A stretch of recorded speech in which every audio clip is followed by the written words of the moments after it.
Your baby is staring at you right now, and they are doing something your phone, your smartwatch, and every piece of technology in your house cannot do.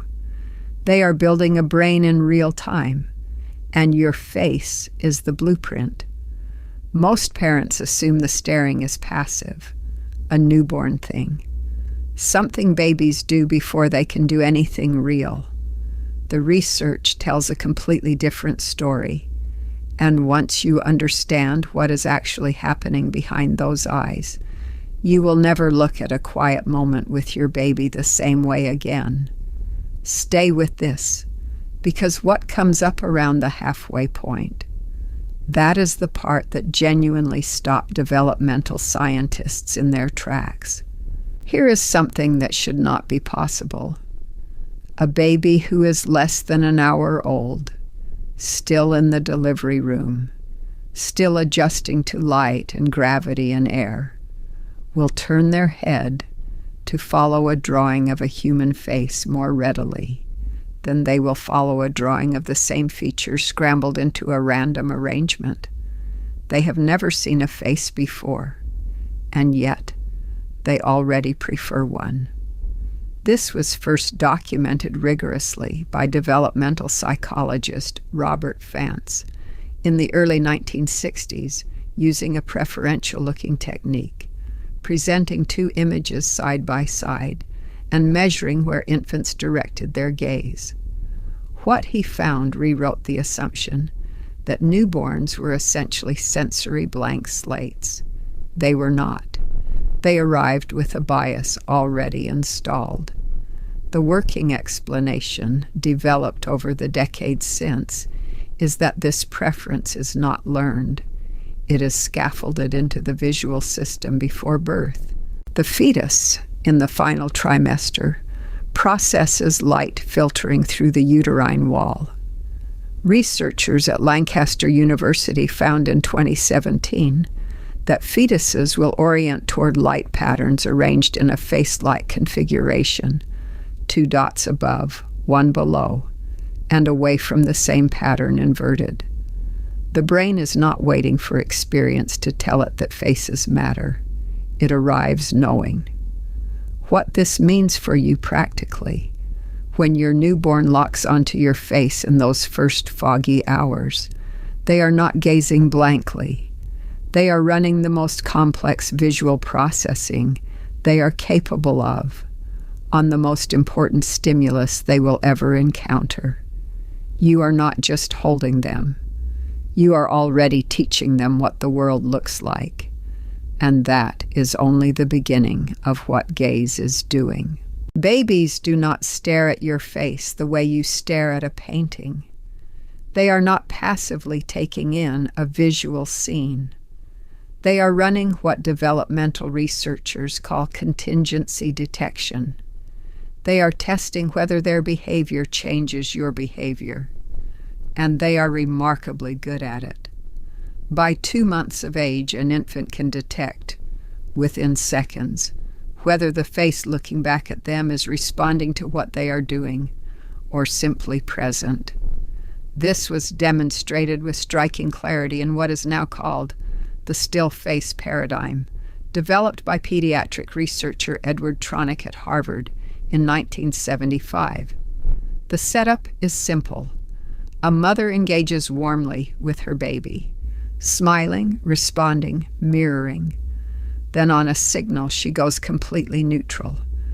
Blank face, no response, no movement. Within 30 to 90 seconds, the baby escalates. They gesture, they vocalize, they point. They try everything in their social toolkit to re-engage her. And when nothing works, they withdraw, turning away, hunching, sometimes showing visible distress. What Tronick's work revealed was not just that babies want eye contact. It was that they are using eye contact as a feedback loop. They are learning whether the world responds to them, whether their signals have power, whether other people are reliable. That is not a small thing. That is the earliest architecture of trust. Be honest with yourself for a moment. How many times have you been physically present with your baby, but mentally somewhere else?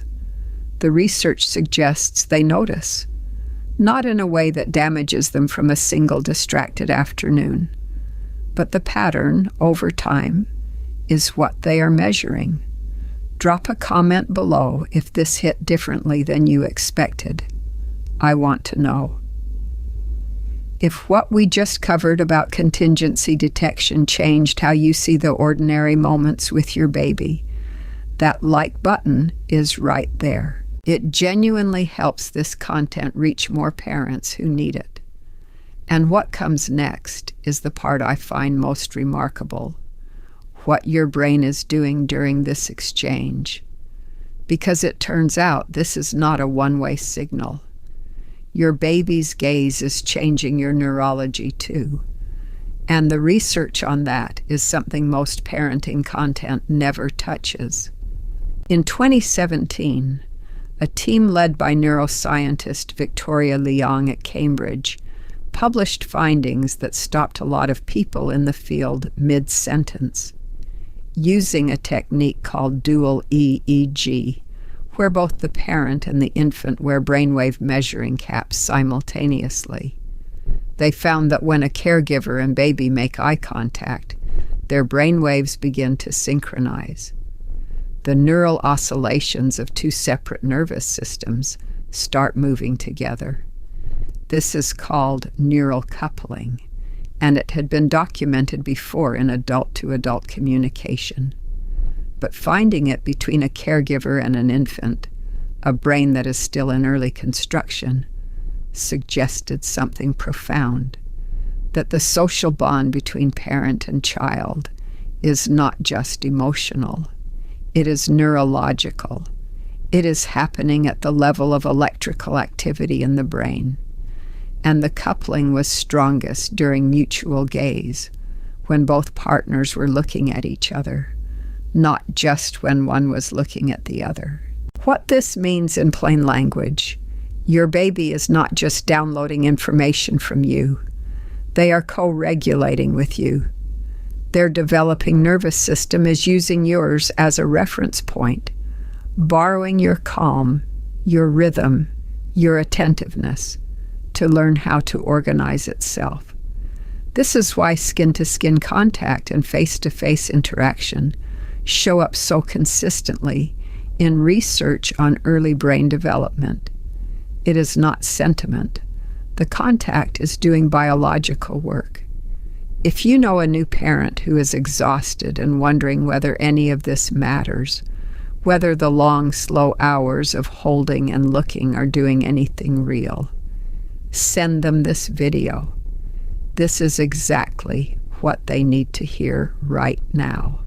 There is one more thing the research reveals that most parents never hear, and it reframes something that can feel exhausting into something that makes complete sense.